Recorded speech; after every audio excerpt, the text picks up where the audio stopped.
Suite à la découverte de Timothée, Rachel est convoquée au commissariat où elle est interrogée par Martin. Pour justifier que son téléphone est borné à l'hôpital, où Manon a été vue pour la dernière fois, Rachel explique qu'elle s'y était rendue pour soigner un panari à son pouce. Quant au fait que son téléphone est borné près de l'appartement de Manon, Rachel rappelle au commandant qu'elles habitent dans le même immeuble. Martin évoque alors son goût pour les échecs, ainsi que son arrestation pendant une manifestation anti-flic quelques années plus tôt. Il suppose également que Rachel ait agi par jalousie vis-à-vis de Nordine. La jeune femme avoue qu'elle espérait pouvoir se remettre avec lui quand elle est revenue à Sète, avant de se rendre compte qu'il était encore fou amoureux de Manon. Depuis, elle affirme être passée à autre chose. Derrière la vitre teintée, Nordine est certain qu'elle dit la vérité, contrairement à Roxane qui se méfie toujours. Martin, quant à lui, décide de la placer en garde à vue. Pendant ce temps, à la villa, Aaron avoue à Lisa qu'il réfléchit toujours concernant sa proposition de la suivre à Berlin avec Amel. Au même moment, le téléphone de sa compagne ne cesse de vibrer.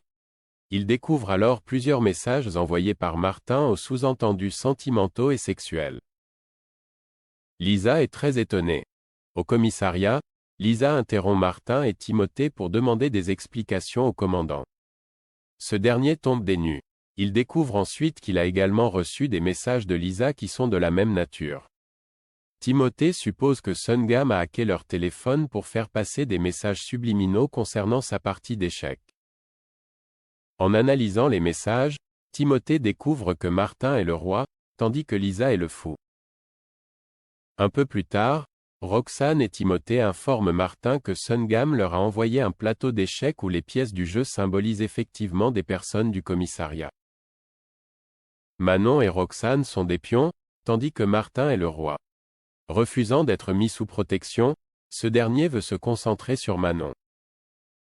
Roxane suggère de faire le tour des ébénistes de la région ayant vendu du bois de Jatoba. De son côté, Manon reprend connaissance et réussit à monter les escaliers jusqu'en haut. Elle se retrouve face à une porte vitrée qu'elle casse avec son poing. Elle se blesse et se met à saigner. À bout, la jeune fille craque et fond en larmes. En parallèle, Lisa et Nordine font le tour des ébénistes. L'un d'eux leur révèle que son ancien atelier n'a pas encore été revendu.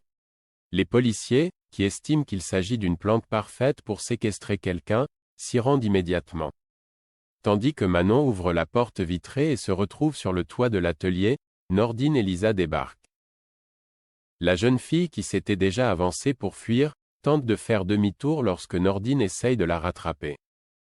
Alors qu'il lui tend la main, Manon glisse et tombe, ayant retrouvé un préservatif qui traînait. Philippine confronte Violette et Bastien pour savoir si c'est à l'un d'entre eux. Gênés, les adolescents déclarent que ce n'est pas le cas.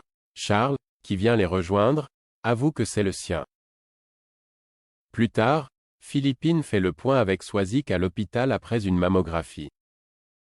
Elle en profite pour solliciter des conseils sur la manière d'aborder la sexualité avec sa fille de 18 ans. Swazik pense que les adolescentes n'aiment pas parler de ce sujet avec leurs parents. Elle lui suggère donc de laisser traîner en évidence un livre qui en parle pour que Violette tombe dessus par hasard et puisse s'informer. Dans l'après-midi, Bastien tombe sur le livre en question. Il appelle Violette pour lui en lire quelques extraits. La jeune fille comprend que sa mère est à l'origine de ce livre. Au même moment, Philippine surprend justement Bastien en train de le lire. Celui-ci est mort de honte. Après avoir passé l'après-midi à la plage avec Jordan, Violette rentre chez elle. Bastien lui raconte la terrible gêne qu'il a ressentie quand Philippine l'a surpris avec le livre entre les mains. Depuis, celui-ci a disparu. Et en effet, c'est Violette qui s'en est emparée pour le livre secrètement.